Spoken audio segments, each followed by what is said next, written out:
నా క్లయింట్ మానసిక వేదనను అర్థం చేసుకొని మిస్టర్ రావు నుంచి విడాకులు ఇప్పించి తనకు న్యాయం చేయవలసిందిగా కోరుకుంటున్నాను. Mister Chalapathi, your honour, PP గారు చెప్పినట్టుగా నా క్లయింట్ మధుసూదన్ రావు ముందు నుంచే ఆల్కహాలిక్ పర్సన్ కాదు. తనకు చిన్న చిన్న ఆరోగ్య సమస్యలు ఉన్నాయి. దానికి సంబంధించిన మెడికల్ రిపోర్ట్ ఆల్రెడీ మీకు సబ్మిట్ చేశాను. అదే ఆరోగ్య కారణాల వల్ల తన ఉద్యోగాన్ని కోల్పోయాడు. అటువంటి పరిస్థితుల్లో ఒక భార్యగా తనకు సపోర్ట్ చేయటం మానేసి తన్ని విడిచి వెళ్ళిపోయింది. ఆ కారణం చేత నా క్లయింట్ తీవ్ర మనస్తాపానికి గురయ్యాడు. నా క్లయింట్ కోరుకున్నట్టుగా తన భార్యని కాపురానికి వెళ్లాల్సిందిగా ఆదేశించి తనకి తగిన న్యాయం చేయవలసిందిగా కోరుకుంటున్నాను. ఇరు వర్గాల వాదన విన్న తర్వాత కేసుని నవంబర్ 4వ తారీఖున వాయిదా వేస్తున్నాం.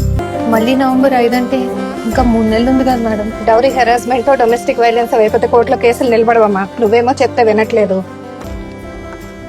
అయినా ఎందుకమ్మా ఇదంతా? ఇంకొకసారి ఆలోచించు. ఇద్దరు ఉండాల్సిన పెళ్లిలో ఒకళ్ళు ఉండడం కంట ఒంటరిగా ఉండడం బెటర్. చలపతి కదా